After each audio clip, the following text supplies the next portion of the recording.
Hello, it's the Monday after Caption 2025 Rebirth, the festival we resurrected after 8 years. I got my little Caption badge on along with my Always Sunny promo t-shirt.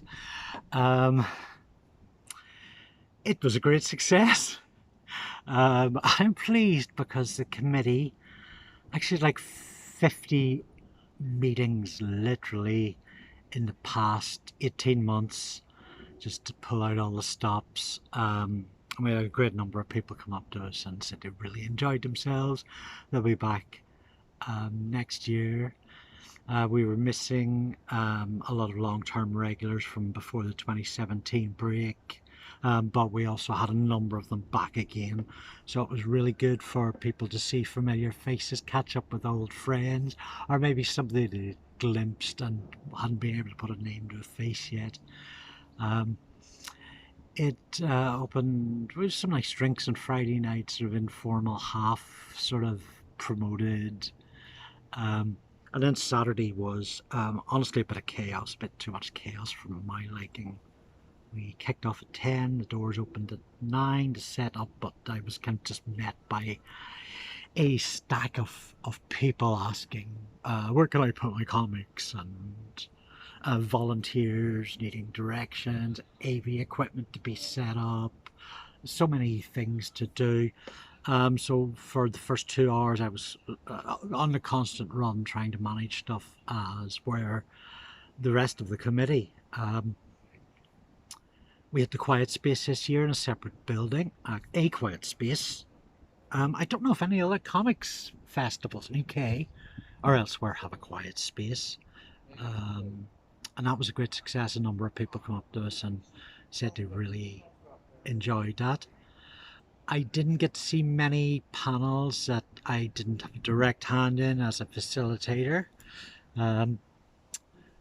My big push was C15s, the 15-minute or 30-minute lightning talks, and the Woodrow Phoenix Rebirth inspired that idea like way back 2004 possibly, and he was our first speaker, and he did a piece on lettering and page layouts and following around the page.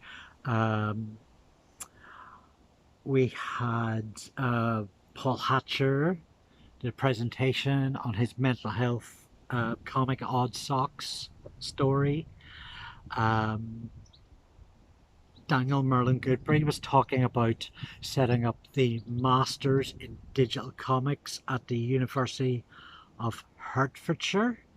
I'm going to put a link in the description to that.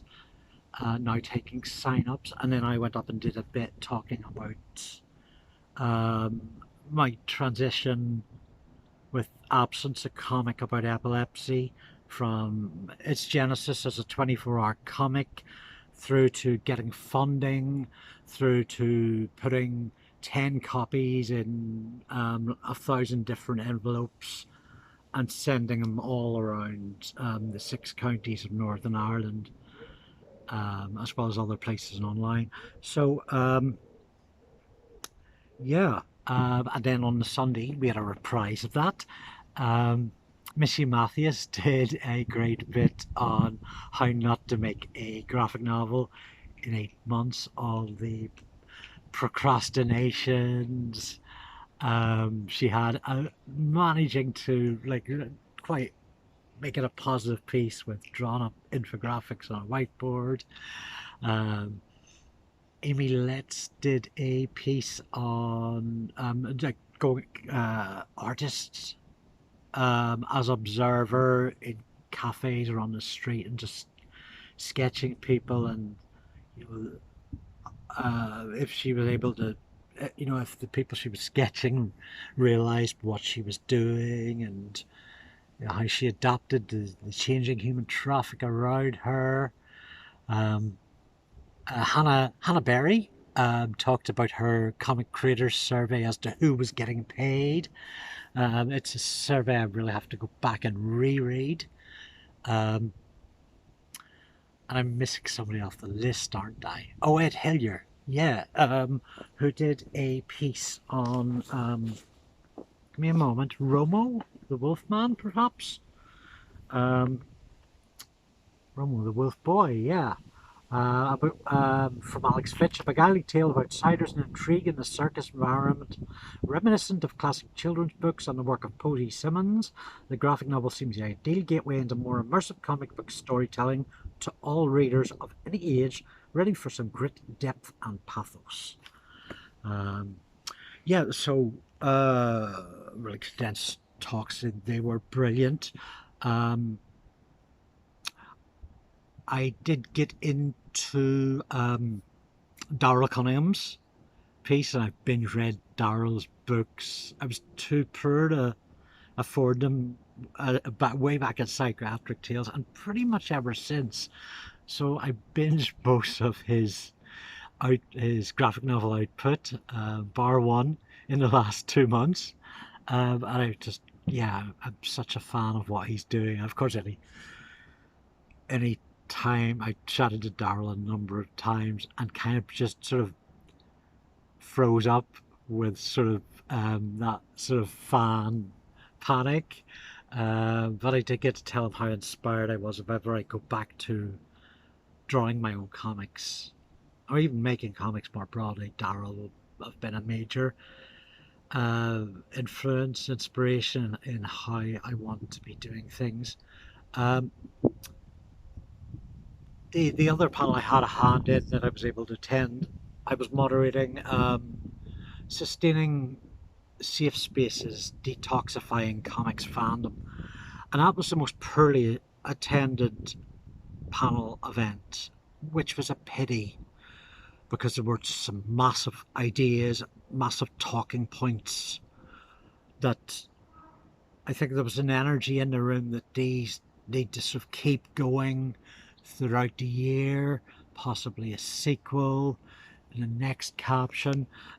We had Dominique Huang, Emily Brady, myself and Steve Tanner, and we shared some resources, the CVA, Comics Artists TS group Talking Secretly, the Society of Authors and Illustrators spin-off on Discord, Association of Comics Creators. So we talked about things like underground stuff, keeping an eye on your neighbor, using hidden codes like the Ask Angela protocols that are used in pubs, the importance of documenting any harassment by individuals, whether they're as fans or representing an institution, importance of whistleblowing, but checking with the victims first, and yeah, sort of like a code of conduct, like agreements where, you know, could we sign up to a collective statement with a union? And of course there's legal challenges to that, but also, I mean, there's two big things occurred to me, that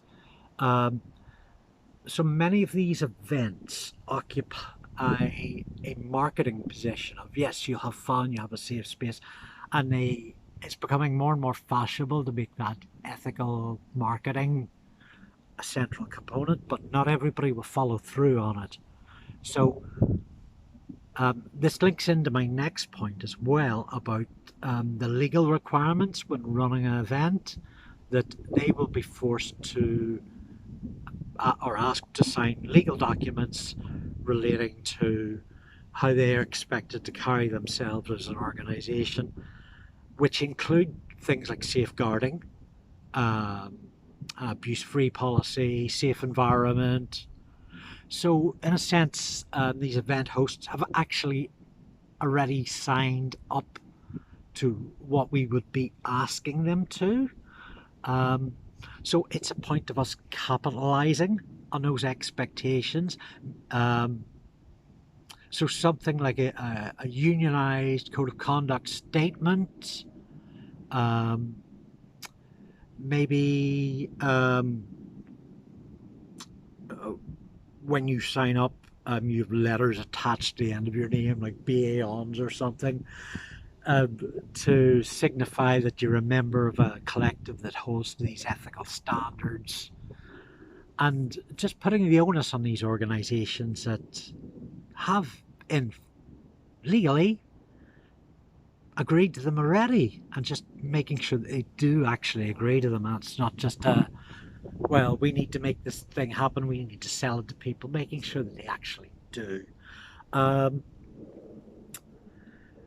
It's a little too early to tell the finances. Everything seemed to go well. Manning the comics table, the brilliant Caption comics table, we looked at her quite a profit for the creators.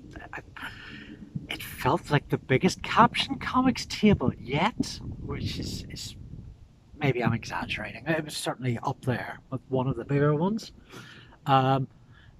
Saturday night we had to pack everything down, set everything up again. That was okay. Sunday morning we had to set everything up in a very short space of time, and I thought it was going to be a sort of a worse version of Saturday morning's chaos, but it actually went really well. Everybody just volunteers all came forward, unofficial volunteers. A few people that should be singled out for credit. Tony Hitchman, who wasn't essentially a volunteer beyond running the wonderful Caption pub quiz. So Tony just really pitched in the ground running and helped us fill a few holes. And Ali Nuttall, who was really just there as a guest for the webcomics panel, and at the last minute came in as a volunteer and was full on diligent as well, pulling extra shifts. And also Amy Hutchinson, Jean Weeks, and a bunch of other people. I know Steve Tanner helped out some, Jay and Selena. Yes, just when you thought you were out, we pulled you back in. Jay and Selena Locke just did a fantastic job, both with the red desk, the comics table, announcing Alex Williams, who we pounced on the day to do the Caption charity auction. Going ones for 20 quid, the 30 prints of Terry Wiley art. And Alex just does this wonderful showmanship. I was kind of annoyed because I got called out like right on early in the auction. I missed the whole thing. I wanted to see Alex in his elements. And Ruth O'Reilly from Alex's generation, 1999 to 2004. I had a very passionate chat with in the pub about helping out with Caption. So expect to hear some emails from Ruth in the coming year, all being well. So glad to have her on board. Yeah, it was just a brilliant event. Thank you for indulging this video. I made a sponsorship offer with Caption early on. So the video recordings helped along by Amy Letts, Barry Renshaw, setting a lot of that up, and Matt Chambers. I've still some edits to do because we had equipment malfunction. We have backups for everything except the webcomics panel.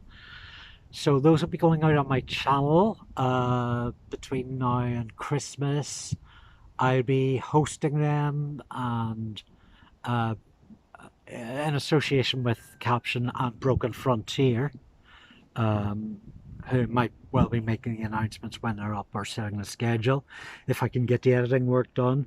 My laptop, my primary laptop, went kaput like a day before I flew out here. So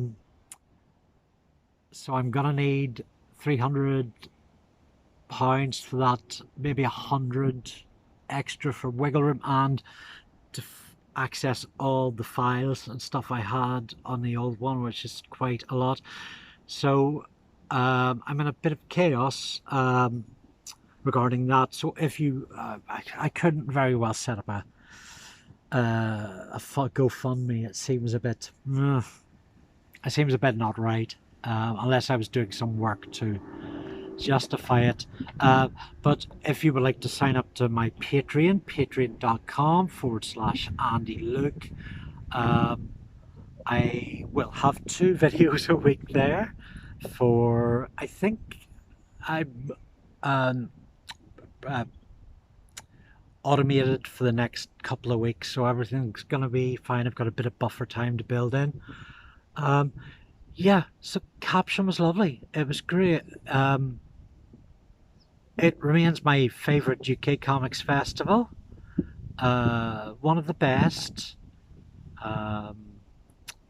Thank you to Richard Starzecki, who did the Kochalka Puppet Theatre, with Emily Brady stepping into Andrew Richmond's role and just nailing it as far as I could see. I think that was a last minute thing, and Emily was completely up for it, and in retrospect, the sort of person who would be. Yeah, so many happy memories. Thank you for supporting us, and hope to see you again next year. I'm on board with the monkey expression. Yeah, of course. I had to ask. There he is. Can I put that out? Such beautiful creatures. I'm just going to do